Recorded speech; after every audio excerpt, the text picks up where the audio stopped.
మన middle class వాళ్ళకి సాయంత్రం వేళ ఇలా వర్షం పడుతూ ఉంటే మనకి ఫస్ట్ గుర్తొచ్చేది ఏంటి?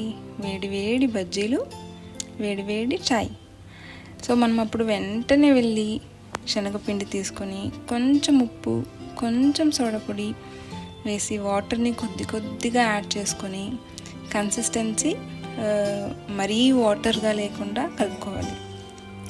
ఎక్కువ వాటర్ ఉన్నాయనుకో బజ్జీలు సరిగా రావు, గుర్తుపెట్టుకోండి.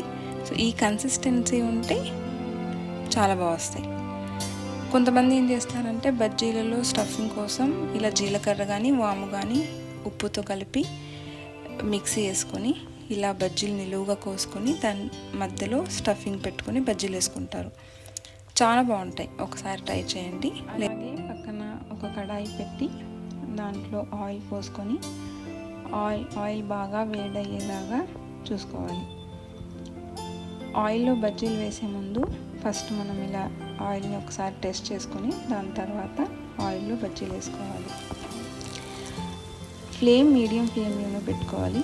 ఎక్కువ పెట్టామంటే ఆయిల్ మరీ ఎర్రగా అయిపోయి బజ్జీలు సరిగ్గా ఉడకవు లోపల. అందుకోసం మీడియం ఫ్లేమ్లో పెట్టుకొని బజ్జీలను బాగా అటు ఇటు తిప్పుతూ బాగా కాల్చుకోవాలి. అంతే, సింపుల్గా వేడి వేడి బజ్జీలు రెడీ అయిపోతాయి. కావాలంటే మీరు ఆనియన్స్, లెమన్ వేసి స్టఫింగ్ కూడా పెట్టుకోవచ్చు. Thank you for watching. Follow middle class family.